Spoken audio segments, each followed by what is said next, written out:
Olá, vamos falar sobre Espiritismo? Sou Débora Rabelo, aqui dos Amigos de Nosso Lar, trazendo neste momento a continuidade do estudo da obra Autodescobrimento, uma busca interior, de Valdo Pereira Franco, pelo Espírito Joana de Ângeles. Convido você a estar acessando a playlist Autodescobrimento e buscando os estudos desde o início desta obra. Vamos agora ao segundo tópico do capítulo número 6, intitulado aqui Transtornos Comportamentais. Vamos lá então? Na gênese profunda dos transtornos de comportamento da criatura humana, forçoso é reconhecer a ação poderosa da hereditariedade, destacando-se como causa endógena de gravidade. Além dela, anotamos as que se derivam do quimismo cerebral de desconcerto, ao lado de outros fatores que se apresentam como sequelas de enfermidades infecciosas, de distúrbios psicossociais, socioeconômicos, do interrelacionamento pessoal, de traumatismo craniano, etc.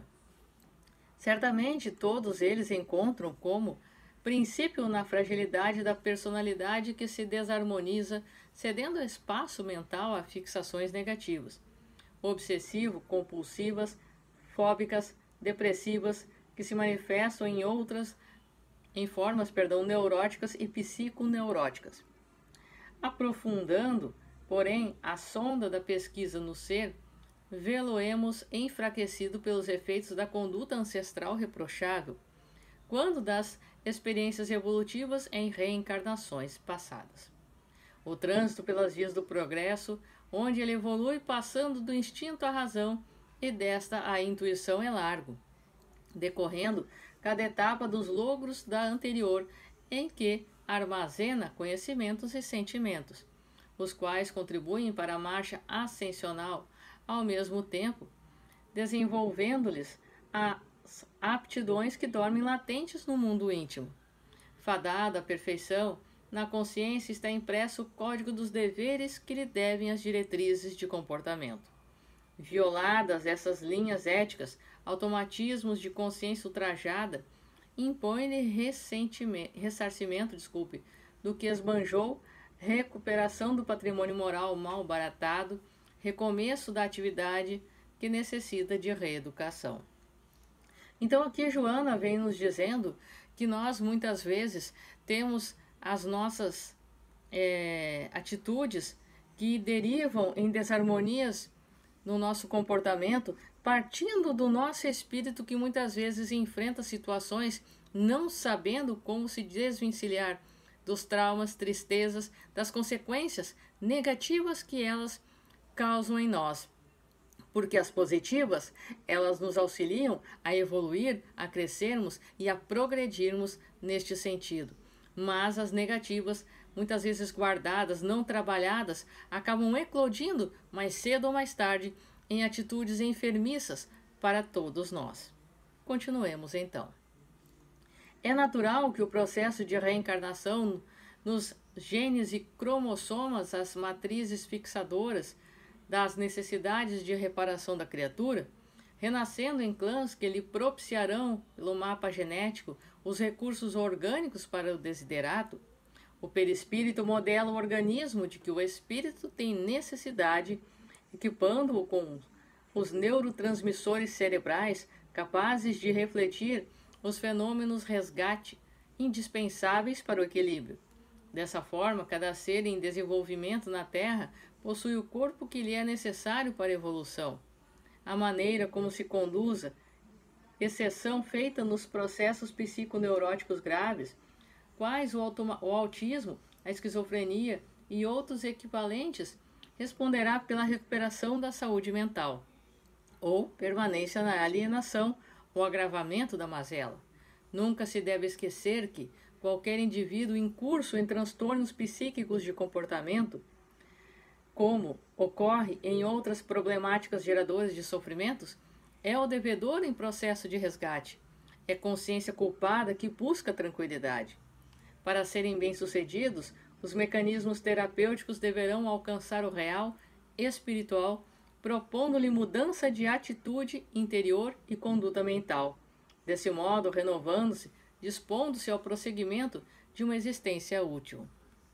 Então, nós percebemos aqui que, por mais dolorosos que sejam os resgates, os ressarcimentos, o reequilíbrio com a consciência e com as leis divinas, alguém que passa por transtornos comportamentais graves e mentais está ali, tendo a oportunidade solicitada muitas vezes por si, outras em reajuste e em consonância com os seus amigos espirituais, com o seu mentor, porque nem sempre a pessoa consegue auxiliar para um planejamento reencarnatório, mas está reparando e devolvendo a paz à sua consciência para que venha posteriormente em um equilíbrio reencarnatório e saudável em todos os aspectos, certo? Continuemos. Caso contrário, as recidivas contínuas levarão o paciente à deterioração psicológica com a irreversibilidade patológica, considerando-se o transtorno psíquico como de procedência do ser profundo. Deve-se examinar o comportamento das pessoas que lhe foram vítimas, que se lhe fizeram corifeus ou participaram das veleidades nefastas, e teremos um quadro obsessivo, derivando daquelas mentes em desalinho, interagindo sobre a consciência culpada do reencarnado. As descargas mentais odientas penetram nas correntes nervosas dos neurotransmissores e estimulam a eliminação de substâncias excessivas ou provocam alterações escassas, significativas nos processos psicopatológicos.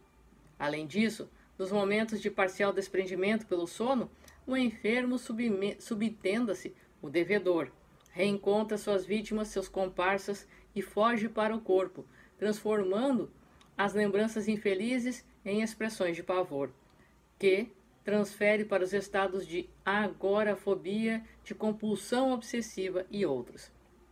Reminiscências de sepultamento em vida por estado cataléptico não diagnosticado geram mecanismos claustrofóbicos aterrorizantes, alterando profundamente o comportamento do ser. Ademais, em face do nível de culpa, abrem-se as comportas da percepção e o paciente experimenta a captação de mensagens telepáticas dos adversários espirituais, aumentando-lhe o pânico íntimo, o distúrbio mental em relação ao equilíbrio, à realidade objetiva. Perde o direcionamento da conduta, o discernimento claro, as medidas do racional e derrapa na alienação, que afasta do processo mantenedor da experiência evolutiva. Assim, nós percebemos que por trás de todas as questões dos transtornos mentais, comportamentais, na questão emocional e espiritual profunda do ser, encontra-se a autoobsessão e a obsessão, raízes junto daqueles que convivem conosco muitas vezes para que haja um resgate completo entre nós e aqueles que estão conosco, que muitas vezes direta ou indiretamente colaboraram para a situação do que hoje ocorre. Assim, percebemos que não há falhas, que a justiça divina, que as leis de Deus e a espiritualidade não erram um endereço, um comportamento, uma enfermidade. Tudo parte de nós. E não podemos terceirizar as culpas, precisamos reparar e reconsiderar mais as nossas atitudes. Continuemos, então.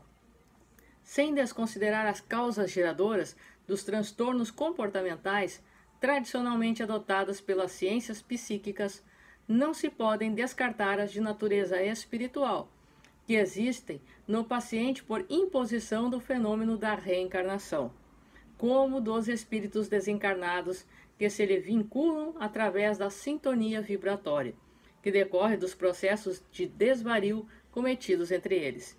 Em qualquer manifestação alienadora, quando causas endógenas ou exógenas são convocadas para a sua gênese, o ser espiritual é o responsável pela problemática, encontrando-se em processo de evolução moral, carecendo, porém, da ajuda afetuosa e dos contributos da ciência e do espiritismo para a conveniente erradicação do mal, através das terapias próprias e da renovação interior, passo decisivo para a sua recuperação. Jung já dizia: a ciência sem a religião é cega, mas a religião sem a ciência também. A doutrina espírita é ciência, filosofia e religião. Nesse tríplice aspecto, nós encontramos a base consoladora, transformadora e a renovação e reforma íntima que levarão a nós e a sociedade a um novo patamar e a um novo degrau evolutivo. Assim, nós podemos perceber que nesta transição planetária o nosso papel é decisivo e parte de nós e em nós essa regeneração. Certo? Sou Débora Rabelo, convido você a estar acessando aqui a playlist buscando os estudos deste livro. No próximo vídeo nós vamos estar estudando a respeito do terceiro tópico deste capítulo 6, chamado Terapia da Esperança. Um forte abraço para você, que os bons espíritos nos guiem, Jesus nos abençoe. Até a próxima!